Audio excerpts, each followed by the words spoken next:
뮤직비디오 해석 채널 뮤비도 리뷰. 뮤뷰. 태연, 레터 투 마이셀프 뮤비 해석. 지금부터 시작해봅시다. 흑백 화면, 건물 앞에 서 있는 태연. 버스를 기다리고 있음. 버스를 기다리는 모습은 마치 어딘가로 떠날 준비를 하고 있는 듯 보인다. 바닥을 보면 비가 온 것 같은 느낌. 노래가 시작하며 가사가 화면에 적힌다.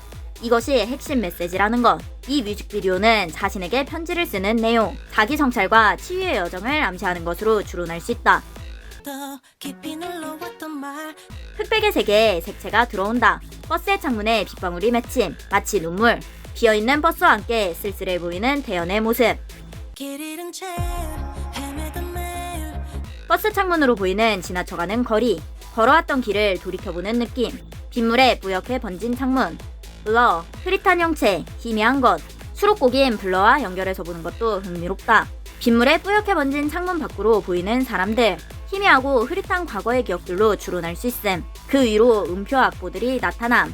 이를 연결하면 지나온 슬프고 힘든 순간들조차도 그녀를 완성하는 한 편의 이야기가 된다는 것으로 해석할 수 있음. 대충 그린 듯한 공식과 낙서들, 복잡해 보임. 내면 속에서 정리하지 못한 혼란스러운 기억과 감정의 은유로 해석할 수 있다. 플라스크를 보면 화학이 연상됨, 케미스트리. 케미스트리는 사람 사이의 화학 반응을 의미하기도 함. 인간관계에서 일어났던 기쁨과 상처의 화학 반응. 복잡한 공식들이 혼란스럽게 나오는 것은 과거의 복잡한 감정과 관계를 해석하는 노력으로 추론할 수 있다. 카페에서의 상황. 태연은 팔짱을 끼고 강렬한 눈빛으로 남성을 노려보며 명백한 불만을 드러내고 있다. 반면 남성은 목도리도 풀지 않은 채 손동작을 사용하며 상황을 설명하려는 모습으로 자신의 실수를 만회하려는 듯 다급한 태도를 보인다. 장면을 보면 남성이 지각을 했거나 약속을 어긴 상황일 가능성이 크다. 폴라로이드 사진에 적힌 문구. 크로스 아이언 밀스몰은 캐나다 엘버타주에 위치한 대형 쇼핑몰로 이 부분은 그곳의 실제 주소다.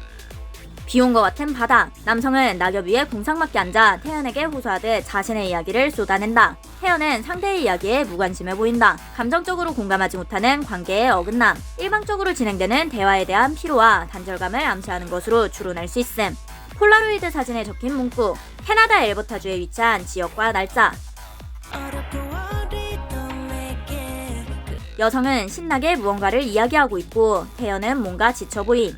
폴라로이드 사진에 적힌 문구. 안나의 14번째 생일에 함께 해주세요. 14번째 생일이라고 하는 것을 보면 동생이나 지인의 생일에 함께 해달라는 것으로 보임. 안나의 14번째 생일은 특별하고 축하받을 만한 순간일 수 있지만 태연에게는 그다지 의미가 없거나 관심이 없는 주제일 가능성이 크다.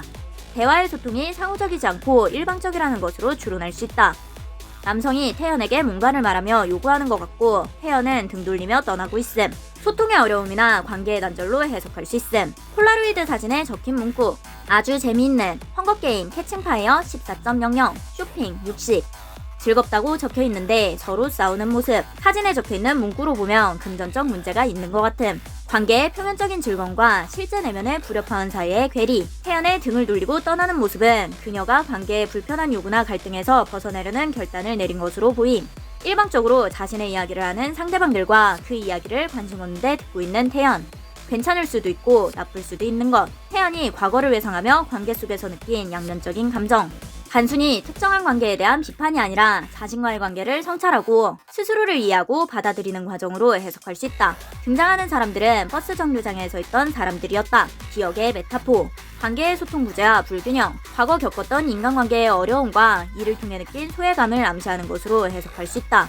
이 가사는 단순히 자신을 긍정하거나 부정하는 이분법적인 메시지보다 복합적인 메시지로 볼 수 있다. 관계 속에서 느낀 양면적인 감정을 인지하며 자신의 불안전함과 이를 둘러싼 복합적인 상황을 이해하고 있는 것 같은 느낌.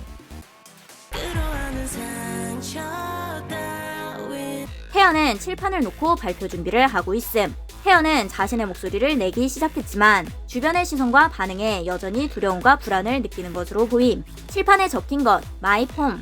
태연이 이들에게 자신의 이야기를 전하려 하지만 사람들은 그녀에게 무관심하다. 태연은 발표를 이어가지만 발표하는 태연에게 종이뭉치가 날아옴. 다각도로 눈치 보는 태연의 모습. 종이뭉치를 던지는 장면은 장난처럼 보일 수도 있지만 태연에게는 자신의 이야기가 부정당하는 아픔으로 다가온다. 종이뭉치에 맞은 뒤 태연은 다각도로 주변의 반응을 살피며 자신의 잘못을 찾는다. 태연이 과거의 자신을 끊임없이 책망하고 비난했던 순간을 상징하는 것으로 해석할 수 있음. 하지만 사람들은 애초에 그녀의 이야기를 듣지 않았다. 이 가사는 태연이 과거의 자신을 향해 보내는 메시지로 그 상처를 되새기면서 더 이상 너를 아프게 할 필요가 없어 라고 해석할 수 있다. 과거의 태연은 자신을 책망하며 고통 속에서 답을 찾으려 했지만 문제는 그녀가 아닌 무관심하고 부조화된 관계일지도 모른다는 가능성을 발견함.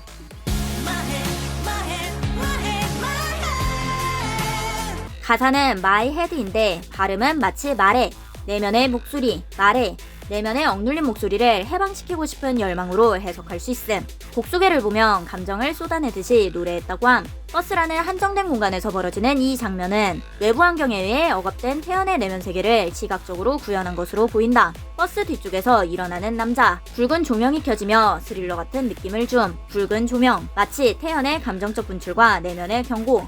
버스에 붉은 조명이 켜지고 소리쳐 노래하는 태연, 붉은 조명과 미쳐 날뛰는 사람들. 버스 안의 상황은 즐거운 것처럼도 보이고 괴로움에 소리치는 것처럼도 보임. 태연의 내면에서 일어나는 복잡한 감정의 소용돌이로 해석할 수 있다.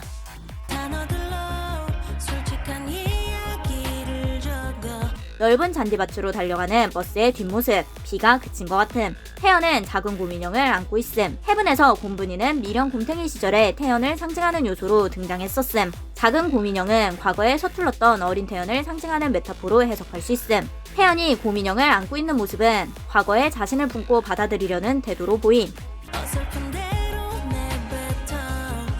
갑자기 멈추는 버스, 고장난 것 같음. 어설프지만 이것저것 고치려고 노력해보는 태연. 완벽하지 않더라도 스스로 해결하려는 것으로 해석할 수 있다. 그런 태연을 버스에 탄 사람들이 손가락질하며 놀려대고 있음. 버스 안에서 태연을 손가락질하고 비웃는 사람들은 단순히 외부의 타인이 아닌 태연의 내면에서 갈등을 일으키는 부정적 목소리. 과거에 미숙했던 태연의 행동이나 잘못된 선택이 만들어낸 자책과 자기 비난을 형상화한 것으로 해석할 수 있다.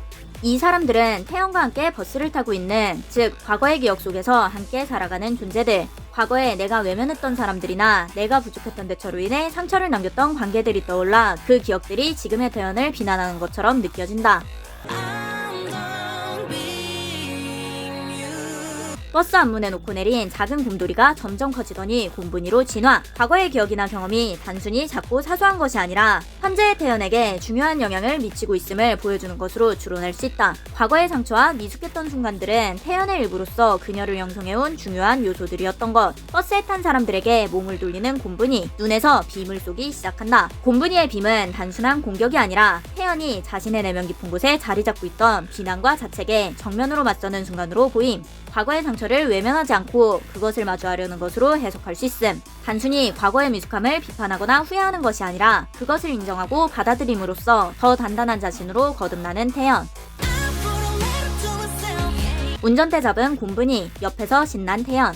운전대, 방향을 잡아주는 것. 과거가 현재의 태연에게 길잡이가 될 수 있음을 의미하는 것으로 보임. 옆에서 웃으며 즐기는 태연은 과거의 미숙함과 서툴렀던 자신을 인정하고 이를 기꺼이 받아들인 모습으로 추론할 수 있다. 과거에 부족했던 순간이 현재의 자신에게 더 나은 길을 제시하는 원천이라는 것. 버스에서 내린 사람들은 다 같이 버스를 밀고 있음. 과거에 아프고 부족했던 순간들이 단순히 고통스러운 기억으로 남아있는 것이 아니라 현재의 태연을 앞으로 나아가게 돕는 원동력으로 작용하고 있다는 것으로 해석할 수 있다. 사람들은 모두 잠들어 있고 태연만 홀로 깨어 있음. 혼자 깨어 창밖을 바라보며 책임감을 짊어진 듯한 모습. 스스로 모든 것을 책임져야 한다고 느꼈던 고독과 부담감. 이 문구는 단순히 운행 종료를 알리는 것이 아니라 태연의 내면의 솔직한 마음의 메시지. 그녀가 더 이상 혼자 일방적으로 에너지를 소모하며 타인에게 서비스를 제공하는 역할을 하고 싶지 않다는 마음의 메시지로 추론할 수 있음. 과거의 태연은 자신을 희생하며 타인의 기대와 요구를 충족시키려 노력했지만 이제는 균형 잡힌 관계를 추구하는 것 같다. 버스에서 내려서 앞바퀴를 유심히 보고 있는 곰분이 관계의 문제를 직시하고 점검하려는 것 같음. 지금의 관계가 균형 잡힌 관계인지 아니면 다시 한번 자신이 홀로 책임을 짊어져야 하는 관계인지 고민하는 내면의 목소리로 볼 수 있다. 갑자기 굴러가는 바퀴. 바퀴를 쫓아 다 함께 달리는 모습은 관계의 주도권과 균형을 찾아가는 과정. 바퀴는 넘어지지 않고 계속 굴러감. 균형이다. 과거의 태연은 고립감을 느꼈다면 이제는 주변 사람들과 함께 바퀴를 쫓아가며 공동의 책임과 상호작용을 시도하고 있다.